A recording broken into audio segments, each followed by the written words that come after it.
할렐루야.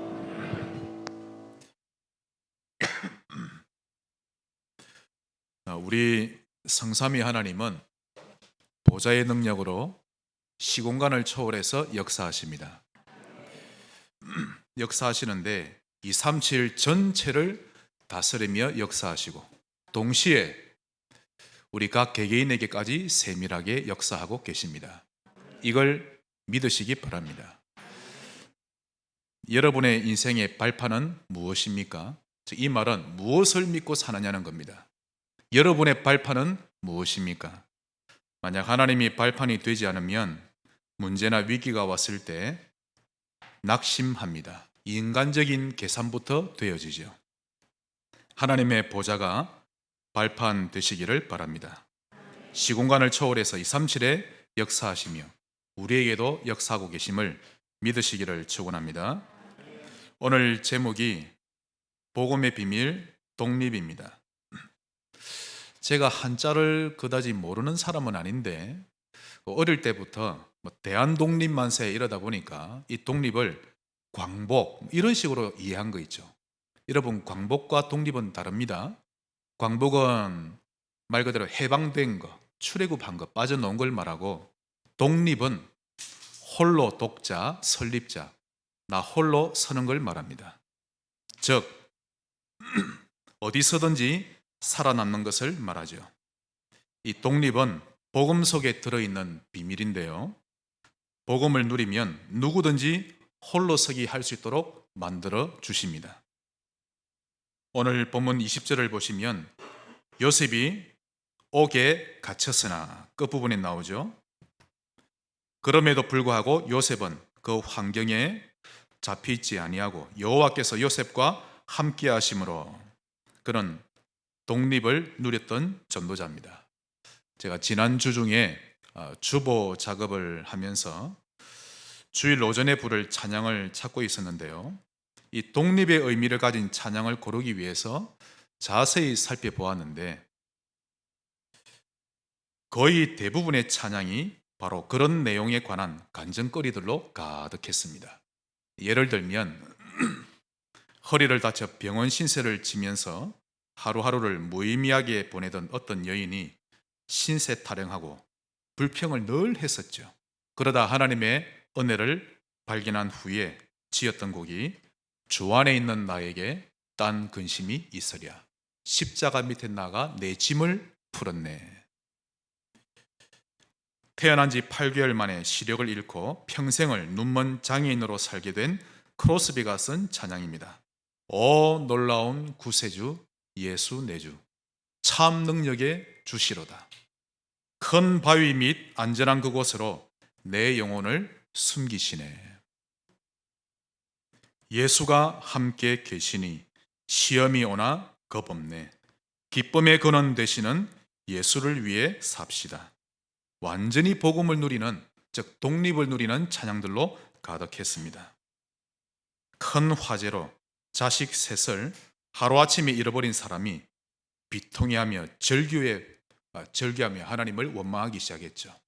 그러다 하늘로부터 큰 평안을 얻은 후에 만든 찬양인데요, 내 평생에 가는 길 순탄하여 늘 잔잔한 강 같든지 큰 풍파로 무섭고 어렵든지 나의 영혼은 늘 편하다.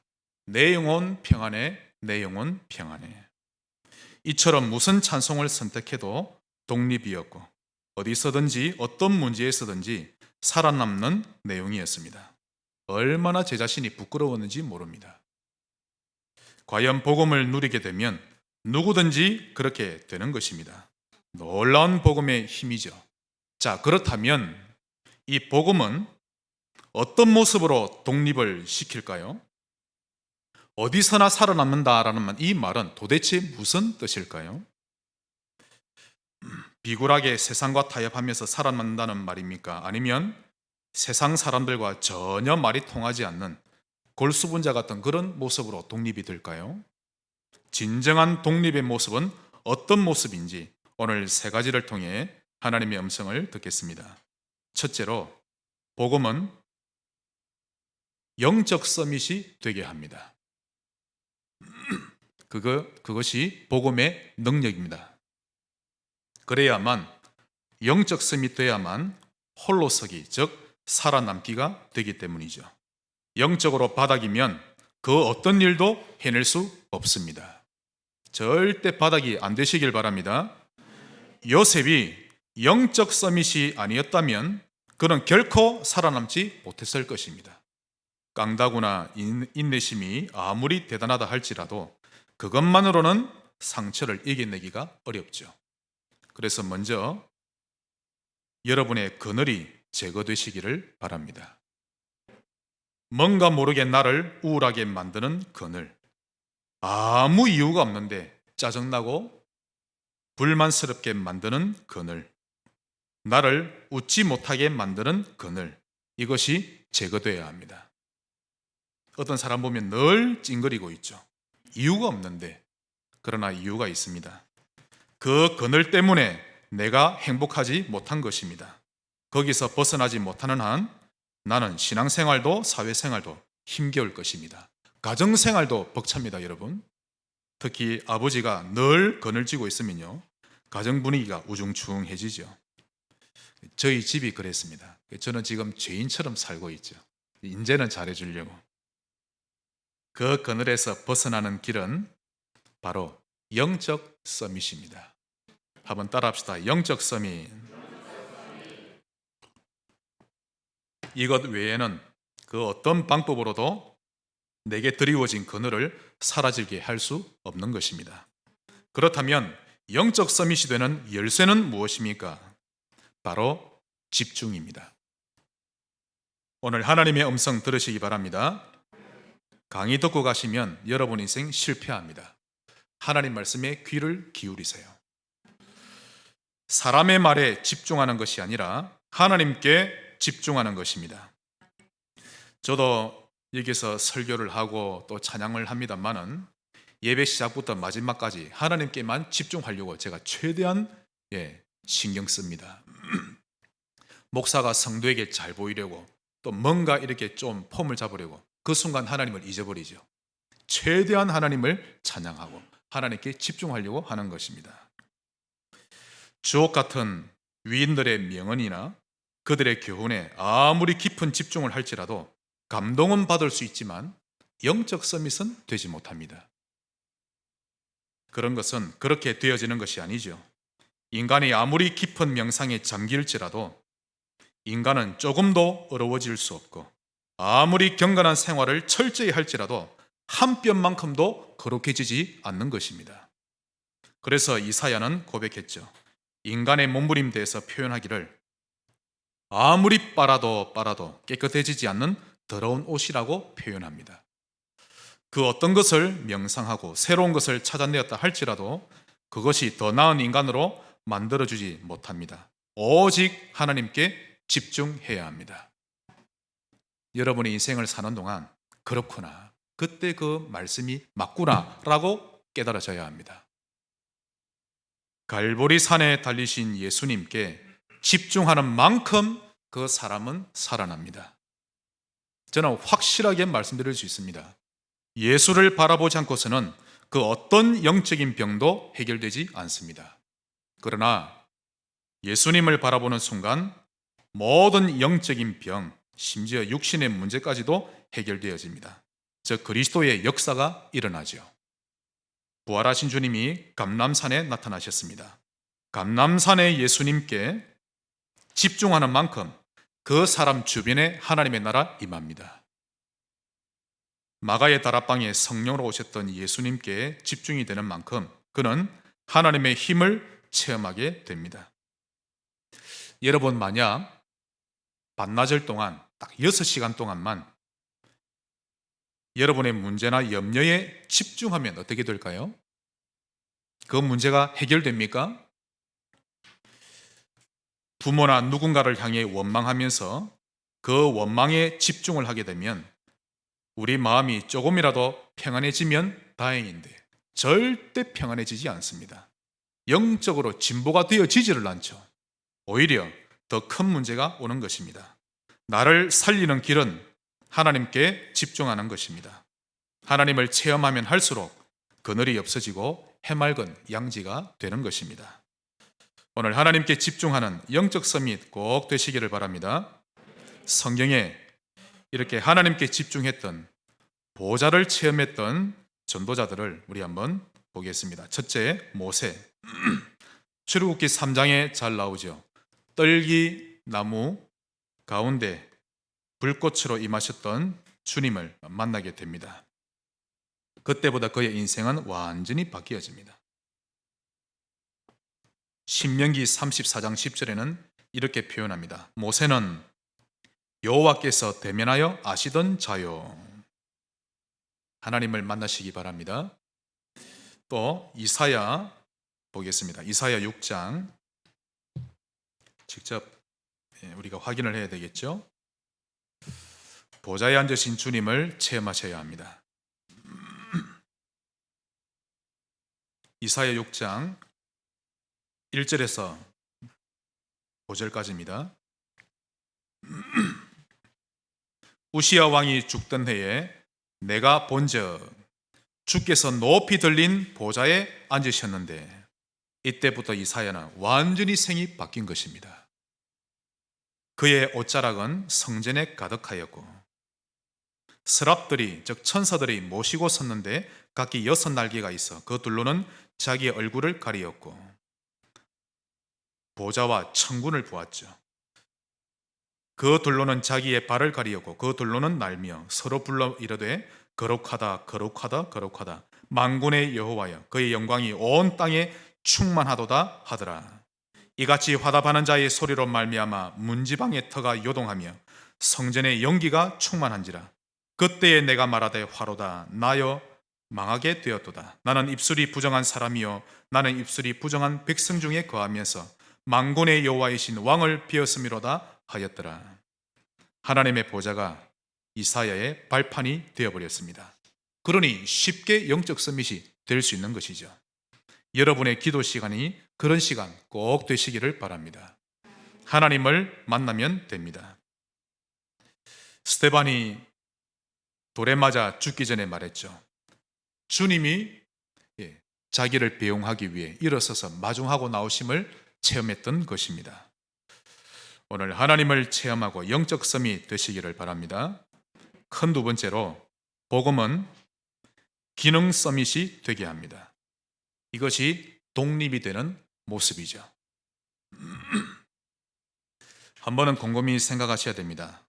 하나님이 사람의 마음을 혼미케 만드셔서 강제로 다 예수 믿게 하시면 간단하게 복음화가 될 것인데, 하나님은 그렇게 하지 않으십니다.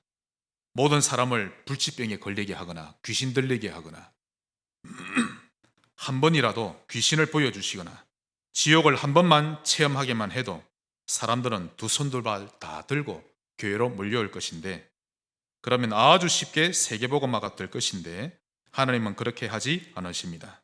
하나님은 복음화를 위해 전도라는 미련한 방법을 선택하신 것입니다. 그러면서 이 전도를 위해 하나님이 사용하시는 것이 있습니다.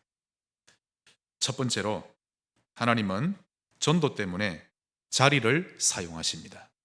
즉, 그 사람의 위치와 권력을 사용하시는 거죠. 그래서 공무원과 권력자들을 귀하게 쓰시는 것입니다. 그럼 두 가지로 나눠보겠는데요. 먼저 불신 권력자들을 보겠습니다. 왕들 중에는 바로왕, 다리오왕, 또 각 나라의 대통령, 또 고관직인 하만 장군, 이런 사람들이 있죠. 한마디로 엘리트층입니다. 이들은 영적 사실을 모르니 자신의 힘으로 그 위치를 유지하려고 힘씁니다. 그만큼 신경 써야 하고 그만큼 돈 거래가 있어야 하고, 알고 보니 온갖 계략과 권모술수가 난무하는 장인데요. 정치인들의 영적 문제 굉장히 깊습니다, 여러분. 정치를 오랫동안 하면 할수록 그들의 머리는 완전히 무너집니다. 여러분, 정치인이 되려면, 선거에 나가서 이기려면 상대방의 출생부터 지금까지 모든 것을 조사 다 합니다. 이 말이 이해되십니까? 그 과거의 삶 가운데 부정비리가 없는지 다 파헤치죠. 그것만 봐도 정치는 아무나 하는 게 아니구나 라는 생각이 듭니다. 정치를 하면 할수록 사람은 거의 사단 비슷하게 되어집니다. 상대의 약점만 계속 해내죠. 영적 문제가 너무 깊습니다. 거기에다 그런 문제들을 감추면서 살아가야 하니 그 자리를 지키는 것이 보통 힘든 일이 아닌 것입니다. 그렇게 살다가 결국 끝에 가서는 비참하게 죽든지 아니면 고레스 왕처럼 하나님께 한번 중요한 일에 쓰임 받든지 그렇게 사는 것입니다. 그들의 삶은 딱 거기까지입니다. 그 이상도 그 이하도 없죠. 자, 복음을 가진 권력자 보겠습니다. 총리였던 요셉, 그리고 다니엘, 왕후 에스더, 이달리아 백부장 고넬료, 또 링컨 대통령. 하나님은 먼저 이들을 어디서든지 살아남을 줄 아는 독립신자가 되게 하셨고, 그리고는 그들에게 맞는 자리와 위치를 주신 것입니다. 그런 후에 그들의 권력을 사용하셨습니다. 하나님은 전도를 위해 자리를 사용하십니다. 그리고 하나님은 두 번째로 돈을 사용하십니다. 그래서 산업인을 소중히 여기시죠. 하나님은 모든 경제인을 활용하시는데 특히 복음 가진 기독 경제인을 소중히 여기십니다. 이 경제인도 두 부류로 나눠 보겠습니다. 첫째, 불신 경제인. 제가 한 번은 1년에 수십억을 버는 사람을 만났는데요. 겨우 그 돈 가지고 얼마나 배짱이 대단하든지 그 돈으로 자기 인생에서 뭐든지 다 할 수 있는 것처럼 여기며 사는 거 있죠. 목사를 보는데 딱 위아래를 쳐다보는 거 있죠. 저를 스캔하는 겁니다. 얼마짜리인가 다 이렇게. 저도 이랬습니다. 이렇게 복음 전할 때 당당하게 말했죠. 예수 안 믿으면 당신 안 된다고. 당신 여동생까지, 그 여동생이 암으로 죽음 직전에 있었기 때문에.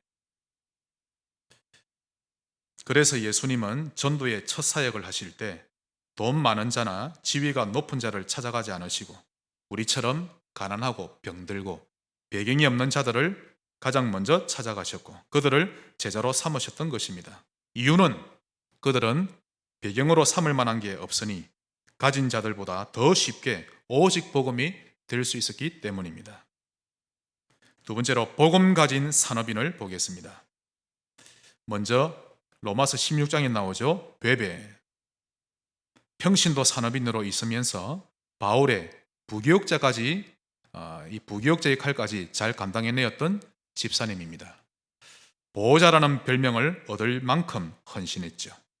브리스가 부부, 이 부부는 복음화를 위해 섬겼던 그 영역이 참으로 크고도 귀합니다.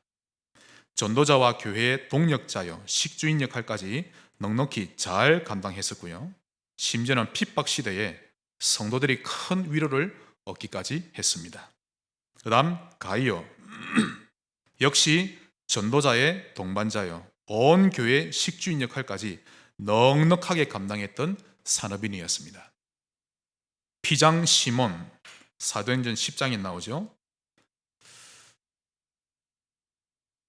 기독교인들에 대한 박해가 극심을 해서 야고보가 목베임을 당하고 또 스데반이 순교를 당하던 시기에 이 시몬이라는 산업인은 그 당시 기독교의 수장이었고 수배 중이었던 베드로의 안식처가 되어주었던 것입니다. 워너메이커, 가난한 집안에서 태어나서 14살 때부터 일을 해야 했지만 믿음으로 살았던 그는 후에 성경으로 또 성경이 만든 사람이라는 칭호를 얻을 만큼 그는 믿음의 산업인으로 자라났습니다. 후에 백화점의 왕이라는 별명을 얻을 만큼 하나님은 그를 부자가 되게 하셨고요. 결국 하나님은 그의 돈을 사용하셔서 많은 학교를 설립하고 70부 장관직을 수행하고 교회도 얼마나 많이 세웠는지 모릅니다. 그리고 나중에 YMCA를 창립하게 됩니다. 하나님은 전도를 위해 돈을 사용하십니다. 그리고 세 번째로 재능, 즉 달란트를 하나님은 사용하십니다. 그래서 음악, 미술, 영화, 또 방송인, 연예인이죠. 체육인, 이런 예능인들을 귀하게 쓰십니다. 이들은 많은 돈과 또 수많은 사람들의 관심으로 인해 그들의 말 한마디와 행동까지도 영향력이 아주 큰 존재가 되게 하신 것입니다. 이들도 두 부류로 나눠 보겠습니다. 먼저 불신 예능인. 이들은 복음이 없다 보니 인기가 높을수록 영적 문제 심각해집니다. 연예인 가운데 자살하는 자들 많죠. 그러다 삶이 무너지고 버틸 힘이 없게 되면 자살을 선택하게 됩니다. 지금 세계적으로 인기가 있는 방탄소년단, 이런 경우에는 3단체에게 아주 잘 이용되고 있습니다. 그럼 복음 가진 예능인은 누가 있습니까? 또 어떻게 쓰임 받습니까? 복음 가진 음악인 한 사람이 음악으로 끼치는 영향력은요, 1,000만 명이 끼치는 영향보다 훨씬 더 큽니다. 또 영화 한 편이 복음화에 얼마나 많은 영향을 끼치는 줄 아십니까? 어마어마합니다. 영화 한 편을 보고 사상이 바뀌어져 버리죠. 전에도 제가 말씀드렸습니다만은 대부분의 기독 예능인들은 대형 교회에 출석합니다. 거기서도 그냥 전도와 관계없이 교회만 왔다 갔다 하죠. 썬데이 크리스천.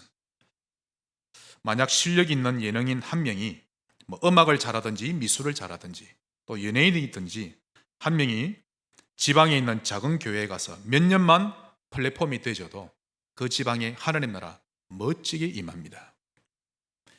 특히 수많은 랩런트와 젊은이들을 살려내는 그 문들이 크게 열리게 되죠.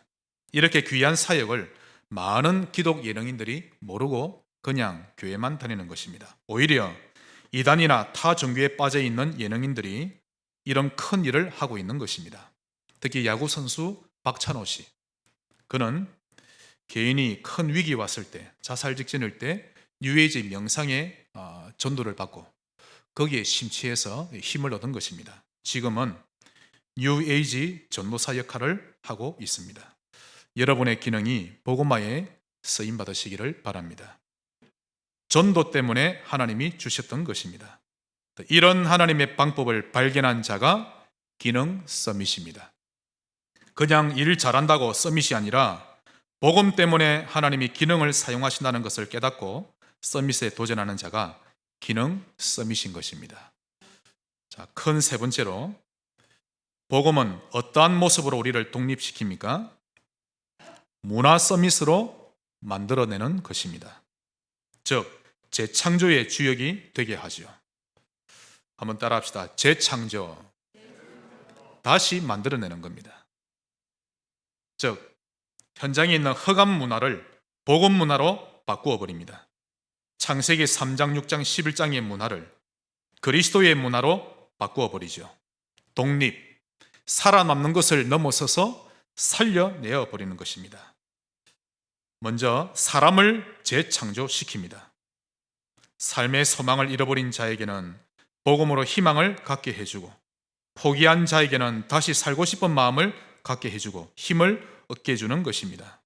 이것이 재창조의 역사입니다. 여러분이 그렇게 쓰임 받으시기를 바랍니다. 이사야 61장 1절에 나를 보내사 마음이 상한 자를 고치며 포로된 자에게 자유를, 갇힌 자에게 노임을 선포하며, 이사야 35장 1절 광야와 메마른 땅, 즉 메마른 인생을 비유한 거지요. 광야와 메마른 땅이 기뻐하며 사막이 백합화같이 피어 즐거워하며, 그때 맹인의 눈이 밝을 것이며 못 듣는 사람의 귀가 열릴 것이며 저는 자는 사슴같이 뛸 것이며 말 못하는 자의 혀는 노래하리니 광야에는 물이 솟겠고 사막에는 시내가 흐를 것입니다. 여러분을 통해 재창조의 역사가 일어나기를 바랍니다. 이처럼 복음은 사람을 재창조시킵니다. 또한 복음은 문화를 재창조시킵니다. 나로 인해 직장의 내피림 문화가 복음 문화로 바뀌어지고, 또 남을 짓밟고 일어서야만 되는 성공 문화에서 다 함께 살아나게 되는 공생의 문화로 바뀌어집니다. 이것이 재창조의 역사입니다. 이번 주 여러분 기도하실 때 이렇게 하셔야 되겠죠?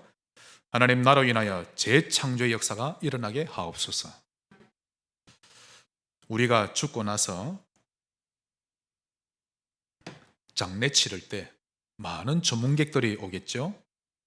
그때 우리를 가리켜서 뭐모 회장님, 또 뭐모 박사님, 뭐모 교수님, 이런 명칭을 불러준다면 사람들은 그것을 큰 명예로 여깁니다. 그런데 그런 명예는 하나님 보실 때 한낱 종이 쪼가리에 불과하죠. 그런데 사람들은 그런 명예를 얻는 것에 전생을 다드립니다. 신자도 그래야죠. 심지어는 인간관계도 그런 중심으로 삽니다. 무릎까지 꿇고 존심을 버리면서까지 명예를 얻으려고 하죠. 하나님이 전도 때문에 올려주시는 명예 얻으시길 바랍니다. 그래서 필요 없는 것에 에너지를 쏟지 말고 사람을 살리려는 자가 되시기를 바랍니다. 복음으로 희망을 가진 인생이 되도록 도와주고, 내가 손해볼지라도 전도자로 살려고 하시면 됩니다. 이것이 가장 가치 있는 삶이죠. 그런데 이런 자가 거의 없습니다. 매번 매 순간을 사람 살리기 위한 판단을 하고 결정하며 살아가기 위해 애쓰시기를 바랍니다. 참, 이런 사람이 가장 지혜 있는 사람이죠. 이런 사람을 보면 정말 저는 안아주고 싶고 너무 이뻐서 뽀뽀도 해주고 싶고 그런 것입니다. 다니엘 12장 3절, 지혜 있는 자는 궁창의 빛과 같이 빛날 것이요 많은 사람을 옳은 대로 돌아오게 한 자는 별과 같이 영원토록 빛나리라. 사람 살리는 자 되시기를 바랍니다. 그것이 지혜로운 자입니다. 우리 출애굽기 1장을 한번 보겠습니다. 출애굽기 1장을 보시면 요셉이 총리였을 때 가나안 땅에 있던 이스라엘 백성이 야곱과 함께 70명이 넘어옵니다. 거기서 얼마나 많이 생육하고 번성했던지 애굽의 인구를 넘어선 거 있죠. 그래서 애굽의 왕이 고민하기 시작합니다. 저들을 그냥 놔둬서는 안 되겠다. 그래서 그들을 노예로 삼고 이제 학대하기 시작했습니다. 그런데 학대를 하면 할수록 인구가 더 늘어나는 거 있죠. 그래서 왕이 히브리 산파를 부릅니다. 그 두 여인이 시브라와 부아입니다. 그들에게 말하기를, 히브리 여인들이 아이를 낳을 때 너희들은 잘 보고 있다가 아들이면 주변 사람들 몰래 죽이고 딸이면 그냥 살려두라. 그러나 17절을 보겠습니다. 1장 17절. 그러나 이 산파들이 하나님을 두려워하여 애굽 왕의 명령을 어기고 남자 아기들을 살린지라. 하나님을 두려워했죠. 그리고는 살립니다. 그래서 왕이 말합니다. 왜 그들을 살리느냐? 그러자 지혜롭게 대처합니다. 19절.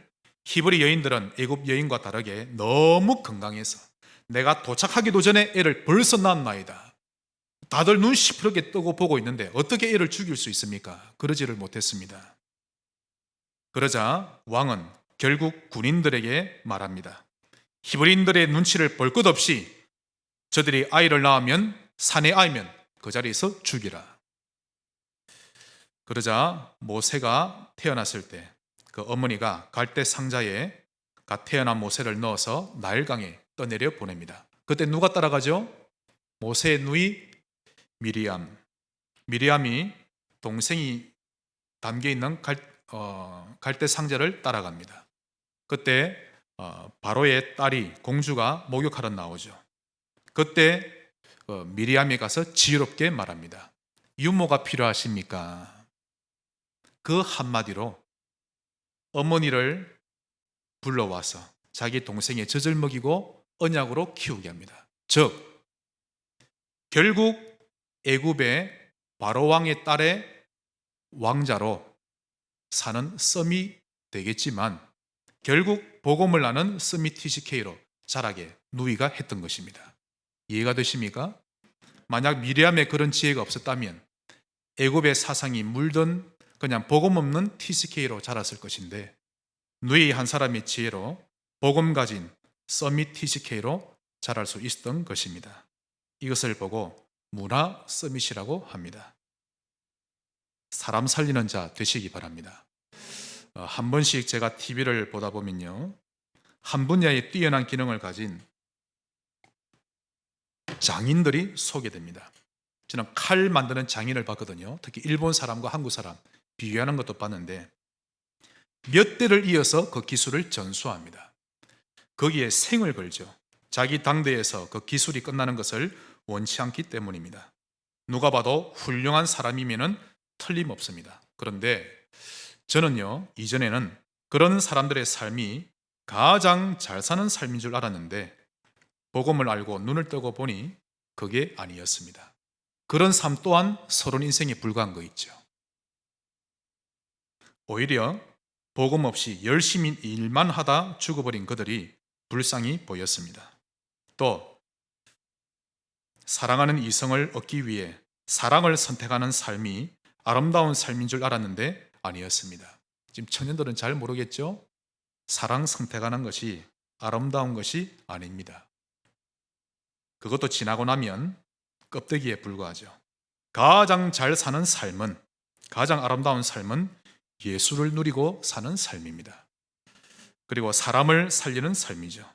자기 이름이 드러나지 않아도 빛도 없이 묵묵히 전도자의 삶을 사는 이가 세상에서 가장 아름다운 사람인 것입니다. 여러분의 현장을 복음으로 재창조해내는 문화섬이 되시기를 주의 이름으로 축원합니다. 말씀의 결론을 맺겠습니다.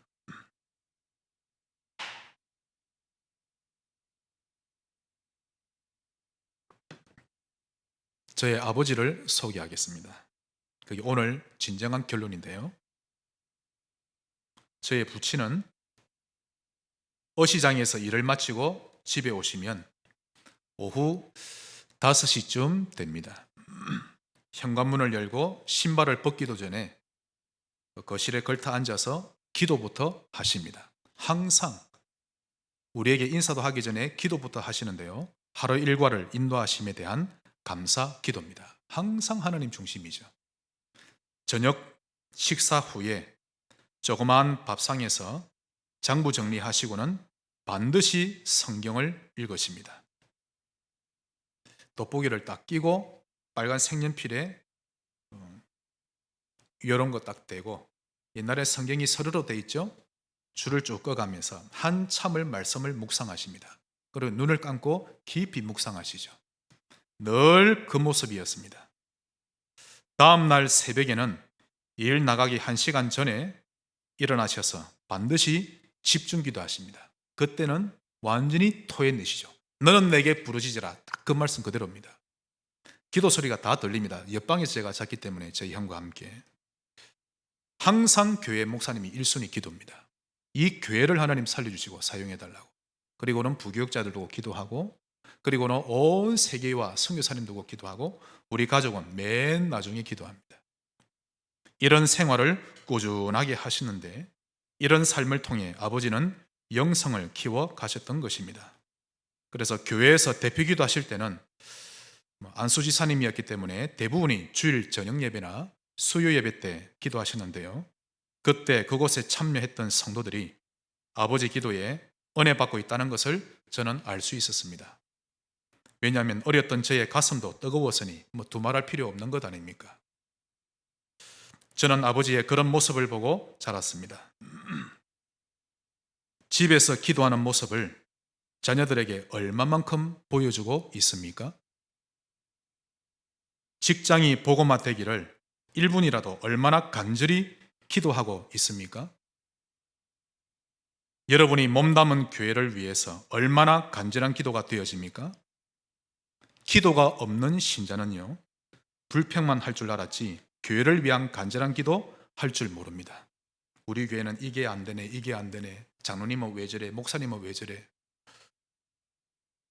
저의 부친은 정말 기도하셨고 목사님의 든든한 기도 동력자가 되어주셨습니다. 저는 그걸 보고 자랐죠. 성경 읽는 모습을 자녀들에게 얼마나 보여주고 계십니까? 우리가 현실을 두고 불평하기 이전에 하나님 앞에 한 번은 서봐야 하는 것 아닙니까? 메시지는 우리 머릿속에서 유수같이 흘러넘치는데 예수님의 마음을 가지고 기도하는 자가 거의 없습니다. 아니요, 기도할 줄을 모릅니다. 대부분이 매너리즘에 빠져 있죠. 이 매너리즘이 뭔가 하면 계속되는 같은 말씀에 실정이나 지루함을 느끼는 것을 말하죠. 늘 똑같은 말씀이구나 그러고 있습니다. 진짜 기도해 보시기 바랍니다. 녹취본 조금 읽다 끝내지 말고 진짜 중심 있는 고백을 드리면서 기도해 보셔야 합니다.